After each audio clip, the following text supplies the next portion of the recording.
नमस्कार दोस्तों, एडुकेशियस में आपका स्वागत है। जो मुहिम, जो इनिशिएटिव हमने चलाया है, discussion of the economic time analysis, तो आज हम हाजिर हैं 26 मई 2023 फ्राइडे को आज का इकोनॉमिक टाइम एनालिसिस लेकर।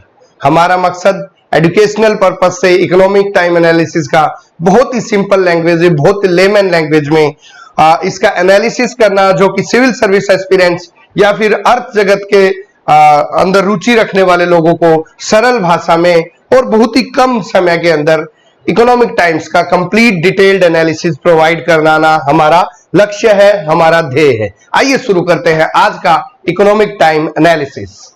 फ्रंट पेज की जो न्यूज है, starting with economy grew faster at 5.1% in as per the economist.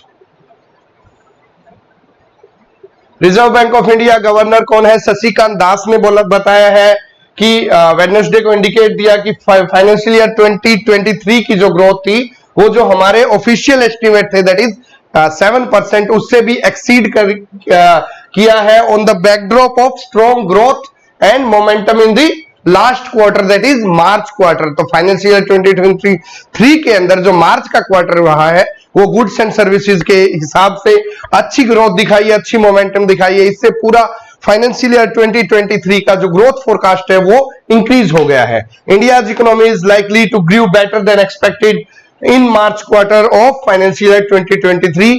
एक ईटी ने, इकोनॉमिक टाइम्स ने पोल करवाया था जिसके अंदर करीबन 20 इकोनॉमिस्ट थे in January to March period and they have weighted the 4.1 to 5% range के अंदर इंडिया की इकोनॉमी ग्रू करने का उनका अलग अलग उन लोगों ने एक एस्टिमेट दिया था। तो मिडिल पॉइंट लेंगे तो it was median was 5.1%। So this was the Shashikant Das बोल रहे थे सीआईआई की जो एनुअल कॉन्फ्रेंस है उसके दौरान, better prospects growth seen at 5.1% in the Q4 of financial year 2023 as against 4.4% in the Q3। जो Q3 था उसके अंदर 4.4% आकी गई थी, लेकिन 5.1% फाइनल क्वार्टर के अंदर आकी गई है। So it is a good sign of economic growth of the country. इसके अंदर सर्विस सेक्टर का बहुत ही मेजर पार्ट रहा है। Service sector played a major driver of strong performance and growth to slow in financial year 2024 on the backdrop of global headworks. आपको पता है Russia Ukraine war चल रहा है जिसकी वजह से फ्यूल प्राइसेस का और जो कि इंपोर्ट एक्सपोर्ट का इश्यू है इंडिया के साथ, उसको इंपैक्ट कर रहा है। अलोंग विद दैट जो वेस्टर्न कंट्रीज हैं वहां पे भी इकोनॉमिक इंस्टेबिलिटी है। अभी जर्मनी रिसेशन की तरफ चला गया है and formally and informally they have declared that their country is in recessionary state because they are on the negative trajectory of the growth। उनकी trajectory negative way में चल रही है। So but India is on the good path। India is the correct path of financial jurisprudence और financial जो angle से हम देखें तो इंडिया एक अच्छे ग्रोथ पाथ पे चल रहा है। जो एक्सपेक्टेड है Q4 जीडीपी ग्रोथ रेट उनके हिसाब से एक्सिस बैंक ने 5.7% आका है इसको, एक्सिस कैपिटल ने 5.4, बार्कलेज ने 5.1, एमके ग्लोबल 5.1, आनंद राठी ने भी इसको अराउंड 5.1 आनंद राठी सिक्योरिटीज ने, एएनजे ने 5, क्रिसिल ने 5, DBS 4.8। So overall we can analyse that in March quarter of the financial year 2023 our growth prospects were 5.1%, which will lead to the complete year growth prospects of financial year 2023 to more than 7%। moving on to next news, investors from 21 nations exempted from angel tax। हमने discussion किया था last week जिसके अंदर हमने दो concepts भी देखे थे, angel investors and venture capitalist, जिसकी हमने डिटेल्ड एनालिसिस भी देखा था इकोनॉमिक टर्म्स के अंदर कि कौन एंजल इन्वेस्टर होते हैं, कौन वेंचर कैपिटलिस्ट होते हैं। तो वहां पे हमने देखा था कि ministry government of India consider कर रही है एंजल टैक्स के एग्जेम्पशन के लिए इंडिया एग्जेम्प्टेड। तो उसी के संदर्भ में ये न्यूज आई है कि इंडिया ने करीबन 21 देशों को एग्जेम्प्ट कर दिया है जो कि सॉवरेन वेल्थ फंड और पेंशन फंड के थ्रू स्टार्टअप्स के अंदर एंजल इन्वेस्टिंग करते हैं। लेकिन सबसे बड़ी बात यह है जिसको एंजल टैक्स से मुक्त कर दिया है, जिसके अंदर बट जो इंपॉर्टेंट कंट्रीज हैं जहां से सबसे ज्यादा हमारा एंजल इन्वेस्टिंग आती है हमारे स्टार्टअप्स को, that is Mauritius, Singapore and UAE. इन तीन देशों को उस एग्जेम्प्टेड लिस्ट के अंदर कंसीडर नहीं किया गया है, इंक्लूड नहीं किया गया है। तो private equity and venture capitalist investment into closely held company routed through jurisdiction not mentioned will have to undergo scrutiny under angel tax provision for valuation. और जो इन 21 जो कंट्रीज की लिस्ट है इनके अंदर नहीं है, उनको एंजल टैक्स के लिए, एंजल इन्वेस्टिंग के लिए भी और वेंचर कैपिटलिस्ट इन्वेस्टिंग के लिए भी जो स्क्रूटनी रहती है टैक्स डिपार्टमेंट की, उनके थ्रू जाना पड़ेगा। टैक्स एक्सपर्ट ने कहा है कि this will restrict the benefit of exemption to select pool of investor, मतलब कुछ ही लोगों को यह फायदा करेगा, क्योंकि जो बहुत ज्यादा इन्वेस्टमेंट है हमारे देश में जो आती है, करीबन 26% तो मॉरिशस से आ जाती है।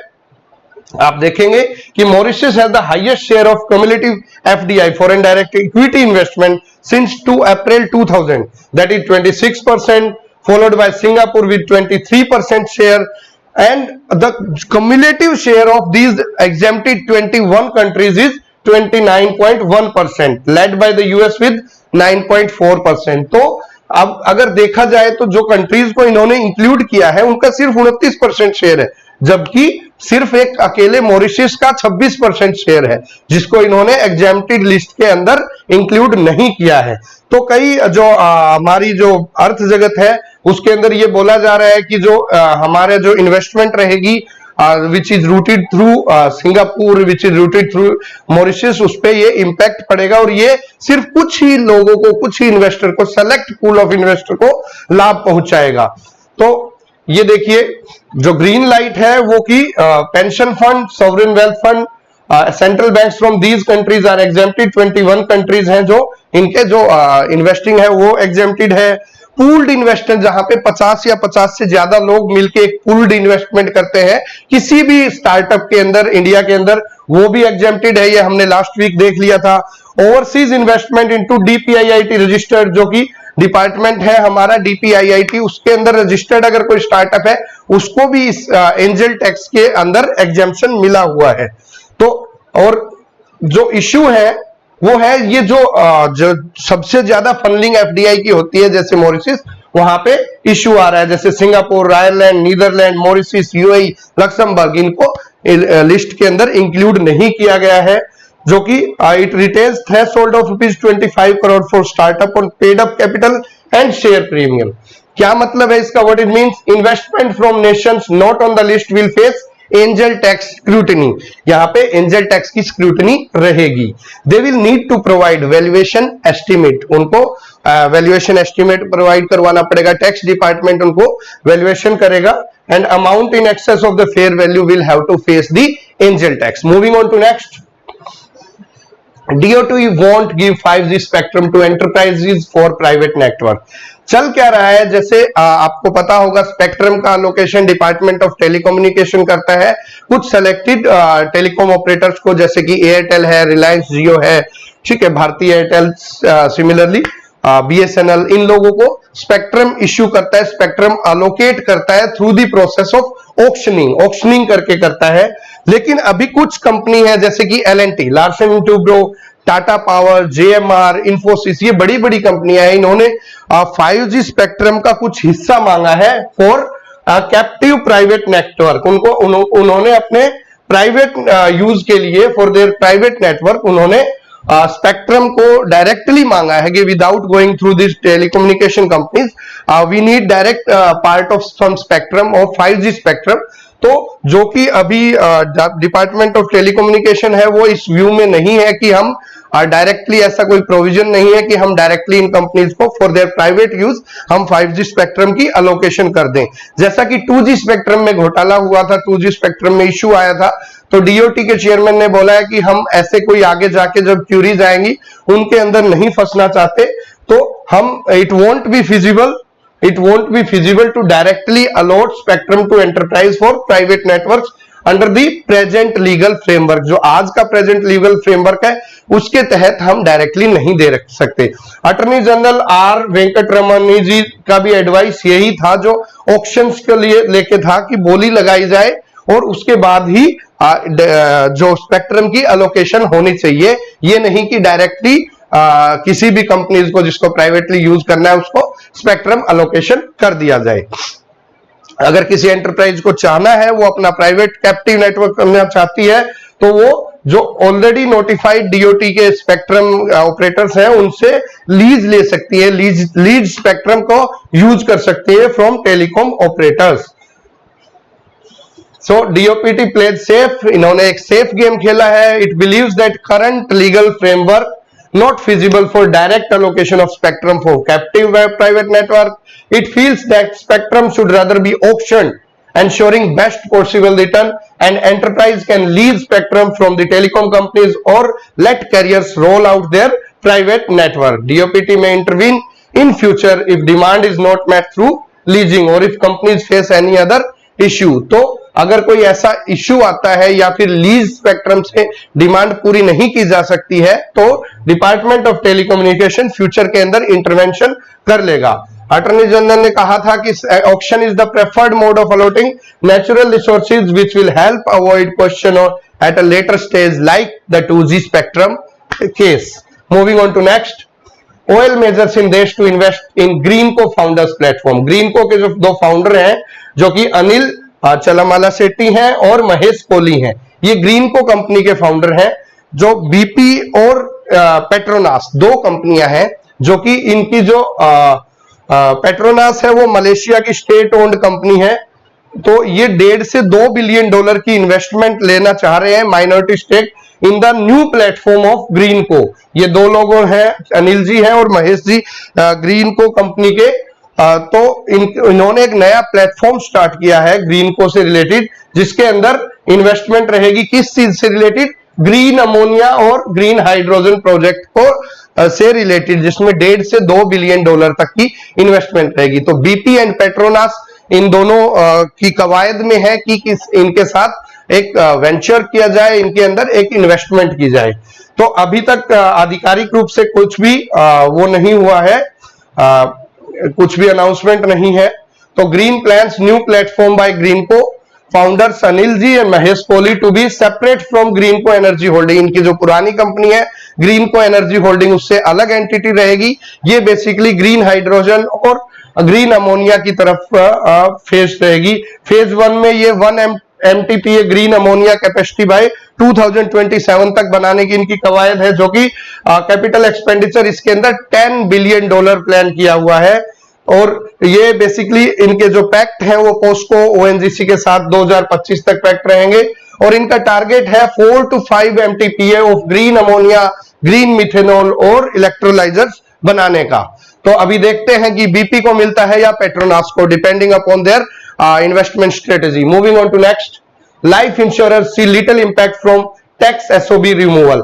अभी जो टैक्स बजट के अंदर भी और अभी रिसेंटली फाइनेंस मिनिस्ट्री ने अनाउंस किया, जिसके अंदर बजट के अंदर जो अनाउंसमेंट रही थी वो क्या रही थी कि जो टैक्स एग्जेम्पशन है, जो मैच्योरिटी हो जाती है on non unit linked insurance plan, non ULIP, आपने यूलिप सुना होगा, यूनिट लिंक्ड इंश्योरेंस प्लान। तो non unit linked insurance plan है वो, और जिनकी प्रीमियम्स, एनुअल प्रीमियम्स 5 लाख से ज्यादा है, उनको 1 अप्रैल से टैक्स एग्जेम्पशन में छूट नहीं मिलेगी। तो ये एक कवायद की जा रही है। LIC ने बोला इससे हमारे कोई ज्यादा फर्क नहीं पड़ेगा, क्योंकि इसका जो जिनकी 5 लाख पर एनम से ज्यादा प्रीमियम वाली पॉलिसीज है, उनका शेयर सिर्फ 0.04% of the policies sold in financial year 2023 है। तो बहुत ही मिनिस्कल इसका शेयर है, तो इससे ज्यादा फर्क पड़ने की संभावना नहीं है। LIC ने बोला कि ये जो थ्रेशोल्ड है 0.04% of the total policies and 3.5% in terms of value. तो इतना हम ज्यादा इश्यू नहीं होगा, और हम फैमिली इसको सेग्रीगेट करने के लिए, इससे बचाव करने के लिए, insurer likely to spread the amount over ₹5 lakh to family members to continue with the tax benefit. Family members के अंदर इसको स्प्रेड कर देंगे। LIC to promote a pipeline of good margin products to ensure profitable growth. अच्छे product और लेके आएंगे जिनसे प्रॉफिटेबल ग्रोथ रहेगी। और companies to make up for impact through sale of other product, different innovative products लेके आएंगे इंश्योरेंस कंपनीज, जिनसे कि इससे ज्यादा इंपैक्ट नहीं पड़ेगा। तो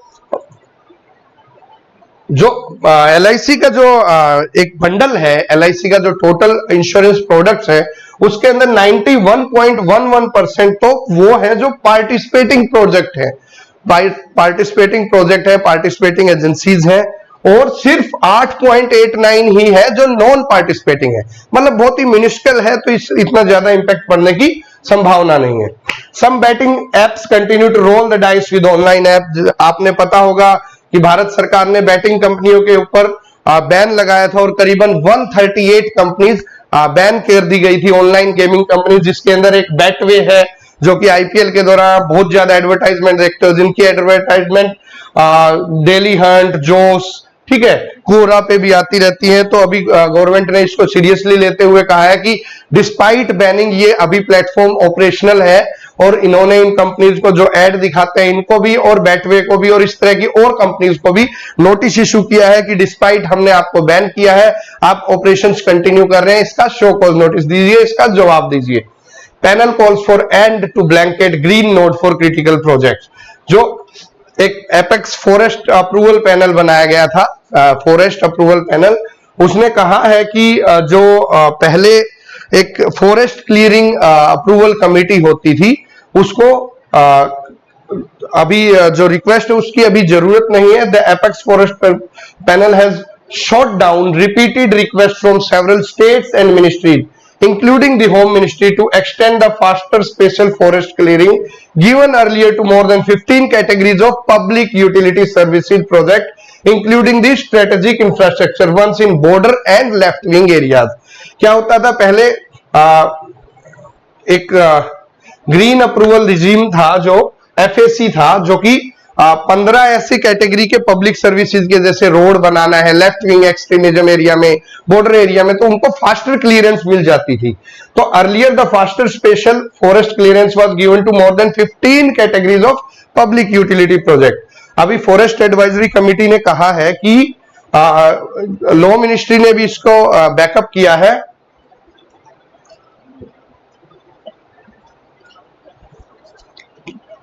कि जो पहले चल रहा था जनरल अप्रूवल रिजीम, उसको डिसकंटिन्यू कर सकते हैं आप, उसको कंटिन्यू रखने की जरूरत नहीं है। एनवायरमेंट मिनिस्ट्री को बोला है कि, और infrastructure product in border and Naxal hit area benefit from faster approval, जो पहले जो रिजीम था उससे अप्रूवल हुआ था।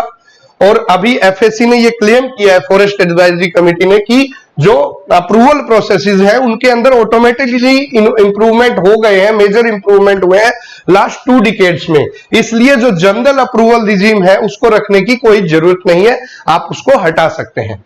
Moving on to next, talking to opposition shall east assembly building inaugurated by Congress. ये पॉलिटिकल न्यूज है।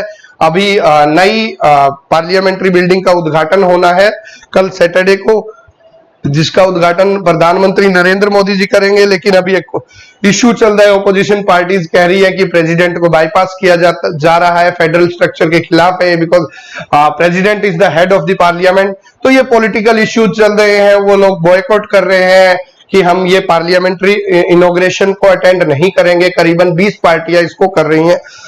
तो इसी से रिलेटेड न्यूज है, not important from exam point of view. Government built it में अनअवेल इट। मायावती ने अपना इसके अंदर अपना तर्क दिया है कि गवर्नमेंट ने इसको बनाया है तो उसका उद्घाटन भी कर सकती है। और गौड़ा ने कहा है कि ये कोई RSS ऑफिस नहीं है, तो कि जो हम अटेंड ना करें, ये सिर्फ पार्लियामेंट है जो कि डेमोक्रेसी का एक इंपॉर्टेंट इंस्टीट्यूशन है। तो गौड़ा में be attending this ceremony. Plea in supreme court seeks inauguration of building by president. Supreme court में भी इसके खिलाफ एक अर्जी दाखिल की है, प्ली दाखिल की है कि जो सुप्रीम पार्लियामेंट है नहीं, उसका उद्घाटन प्रेसिडेंट के द्वारा किया जाना चाहिए, ना कि प्राइम मिनिस्टर के द्वारा। 25 parties to attend the ceremony. करीबन 25 पार्टी सेरेमनी को अटेंड करेंगी। These are just political news. TDF I joined as a proud nation.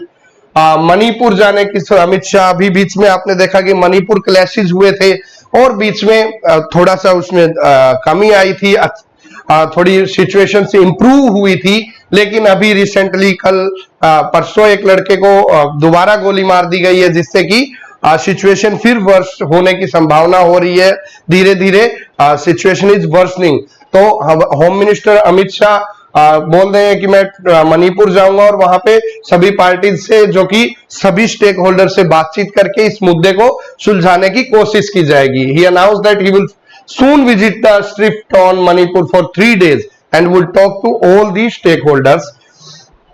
Union minister for state, home minister हैं जो स्टेट के हैं, union minister for state for home Nityanand Rai, वो पहले से ही 2 दिन की विजिट पे वहां गए हुए हैं।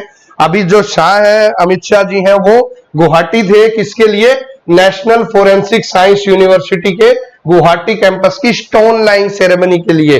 तो वो वहां गए हुए थे कि और उन्होंने कहा कि हमारी गवर्नमेंट आईपीसी, सीआरपीसी और एविडेंस एक्ट के अंदर बदलाव लाने की कवायद में काम कर रही है। ये जो कानून है, इंडियन पीनल कोड, सीआरपीसी, ये सब ब्रिटिश इरा के कानून है जहां पे कन्विक्शन की तरफ ज्यादा ध्यान दिया जाता था।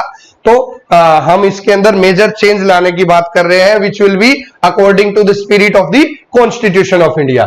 तो ये जस्ट पॉलिटिकल न्यूज है। Moving on to next, ex AMU VC Olympians were the 19 member Padma search panel. ये 3 प्राइज दिए जाते हैं, पद्म भूषण, पद्म श्री और सबसे बड़ा हाईएस्ट पद्म विभूषण। तो जो ये 1954 के अंदर तीनों अवार्ड को बनाया गया था, पद्म भूषण, पद्म श्री, पद्म विभूषण। तो एग्जाम पॉइंट ऑफ व्यू से when these were instituted, when these awards were instituted, तो it is 1954 के अंदर। तो these are the highest civilian awards of the India।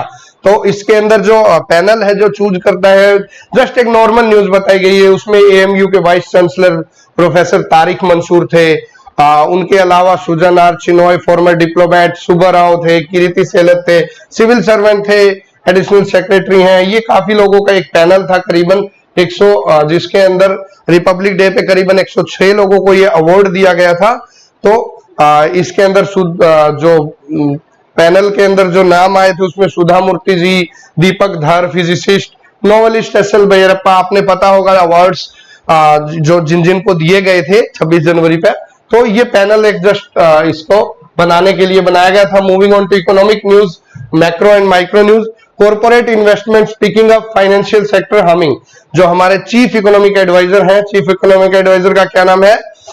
We Anantha Nageswaran. V Anantha Nageswaran is the chief economic adviser of the country. उन्होंने कहा है कि corporate investment pickup कर रही हैं और डोमेस्टिक फाइनेंशियल सेक्टर भी अच्छे से परफॉर्म कर रहा है। तो there are signs of pickup in corporate investment. ये सीआईआई के एनुअल सेशन पे जो अभी चल रहा है हाल में, वहां उस दौरान उन्होंने बोला था और उन्होंने कहा था कि सिर्फ ग्रीन इकोनॉमी के नाम पे, क्लाइमेट चेंज के नाम पे ऐसे प्रोजेक्ट्स को शन ना किया जाए जिससे कि फॉसिल फ्यूल वाले प्रोजेक्ट को इन्वेस्टमेंट मिलनी बंद हो जाए। ऐसा नहीं होना चाहिए।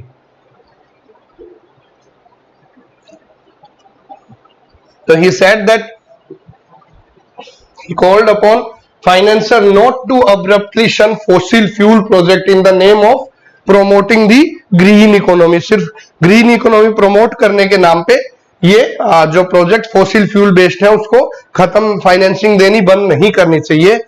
मान लिया कि क्लाइमेट इश्यूज को टैकल करना जरूरी है, but it is also significantly important for developing country to ensure that there is adequate and affordable energies available for powering the economic growth। ये हमारे चीफ इकोनॉमिक एडवाइजर ने कहा है कि सिर्फ ग्रीन इन्वेस्टमेंट के नाम पे ऐसा नहीं होना चाहिए कि जो फॉसिल फ्यूल बेस्ड प्रोजेक्ट है उनको इन्वेस्टमेंट मिलनी बंद हो जाए, फाइनेंसिस मिलने बंद हो जाए। I am optimistic about the private sector capital formation cycle in the country.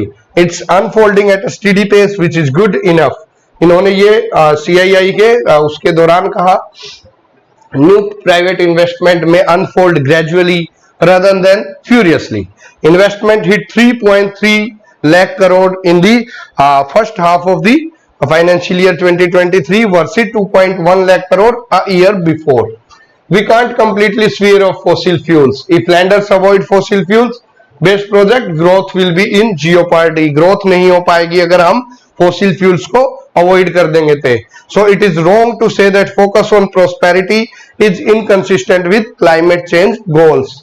Moving on to next, insurance for all pivots on 3 A's। हमारे आईआरडीआई चीफ हैं, देबशीष पांडा जी हैं, insurance regulatory development authority of India, जो कि हमारे insurance sector को regulate करती है, IRDAI।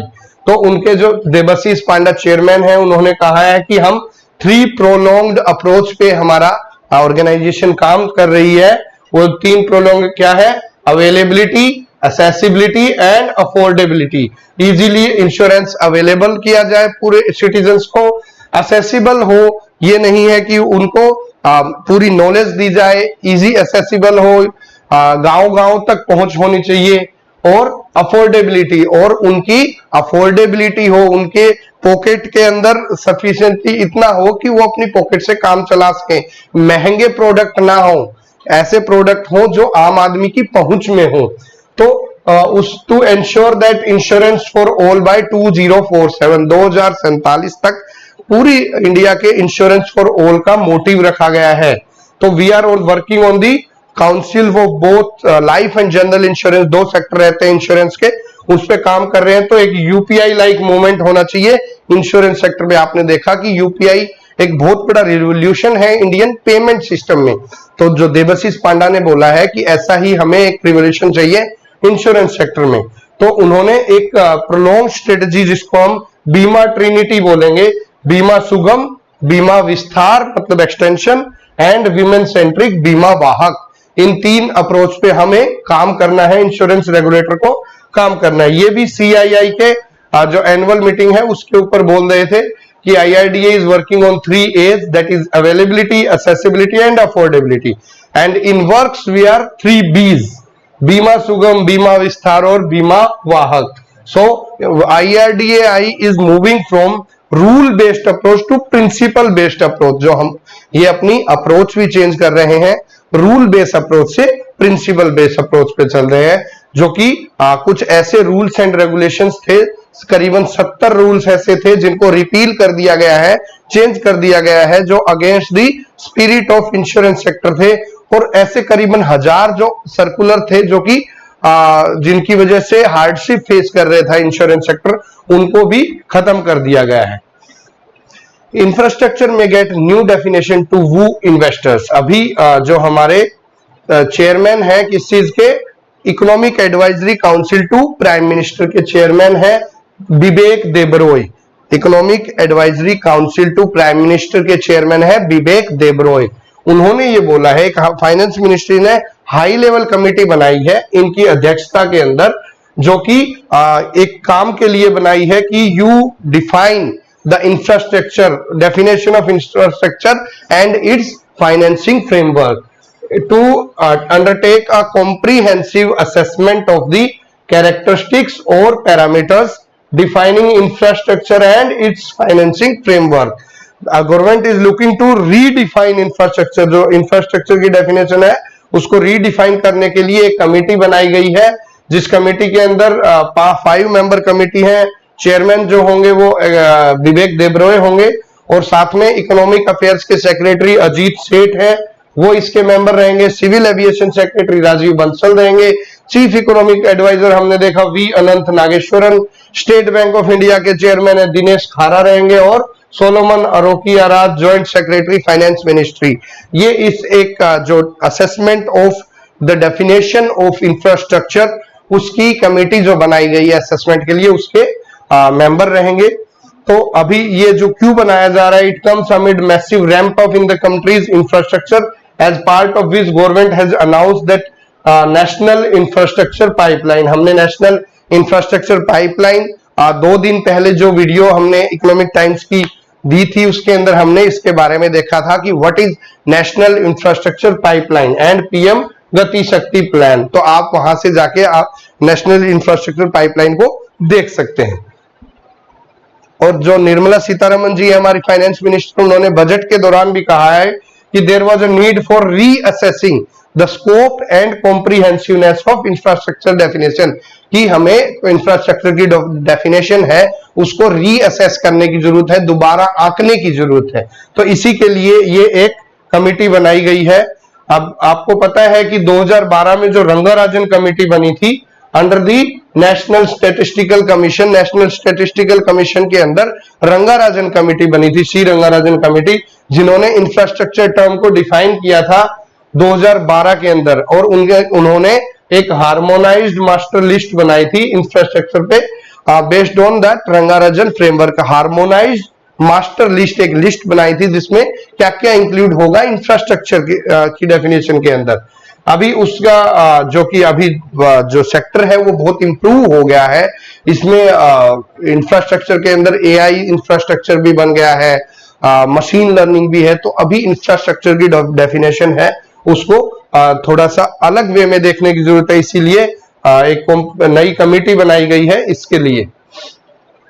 RE developers told to stick to deadlines. जो रिन्यूएबल एनर्जी के कॉन्ट्रैक्टर्स हैं, डेवलपर्स हैं, जो प्रोजेक्ट डेवलपर्स हैं, उनको रिन्यूएबल एनर्जी और पावर मिनिस्टर कौन है, RK सिंह जी ने बोला है कि अगर आप डेडलाइन जो आपको दी गई है ये प्रोजेक्ट बनाने की, रिन्यूएबल एनर्जी प्रोजेक्ट बनाने की, अगर ये डेडलाइन आप पार नहीं करते हैं तो शुरू में आपको 1 साल के लिए इश्यू बाधित कर दिया जाएगा, आप अगला प्रोजेक्ट नहीं ले पाएंगे।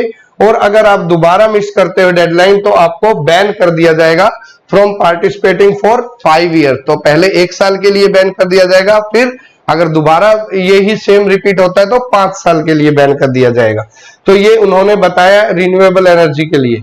Are Dinesh is the new CII president. जो अभी अब CII confederation of Indian industry की एनुअल कॉन्फ्रेंस चल रहा है, उसमें आर दिनेश जो कि TVS सप्लाई चेन सॉल्यूशन, जो पहले TVS लॉजिस्टिक्स होती थी, उनके एग्जीक्यूटिव वाइस चेयरमैन को CII का प्रेसिडेंट बनाया गया है। वो के पहले के प्रेसिडेंट कौन थे, संजीव बजाज थे, बजाज फिनसर्व के डायरेक्टर, मैनेजिंग डायरेक्टर। उनसे ये ओहदा इनको नए प्रेसिडेंट बनाया गया है आर दिनेश को।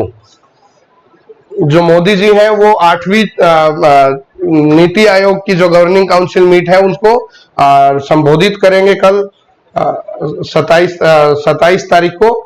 और उसका जो जिसके अंदर पूरे chief minister, lieutenant governor of union territories सभी इसको पार्टिसिपेट करेंगे। Issue related to skill development, health, women empowerment, infrastructure development, ये इसके अंदर डिस्कस किए जाएंगे। और PM is the chairman of NITI Aayog. NITI Aayog के चेयरमैन है प्रधानमंत्री। ये 8वीं गवर्निंग काउंसिल है जिसका थीम है Viksit Bharat @2047 role of team India. Viksit Bharat @ 2047 role of team India, जो कि 27 मई को होगी। India is the 5th largest economy. With this we conclude the today's economic time analysis. हाजिर होंगे हम कल इकोनॉमिक टाइम एनालिसिस के साथ। आप इसके साथ हमारे पुराने इकोनॉमिक टाइम एनालिसिस को भी रेफर कर सकते हैं, जिसके अंदर हम इकोनॉमिक टर्म्स जो आती हैं डे टू डे लाइफ में, day to day economic issues के अंदर उसको डिस्कस करते हैं।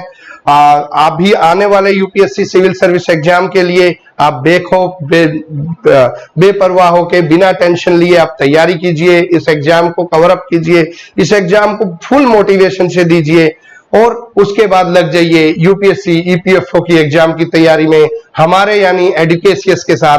जय हिंद।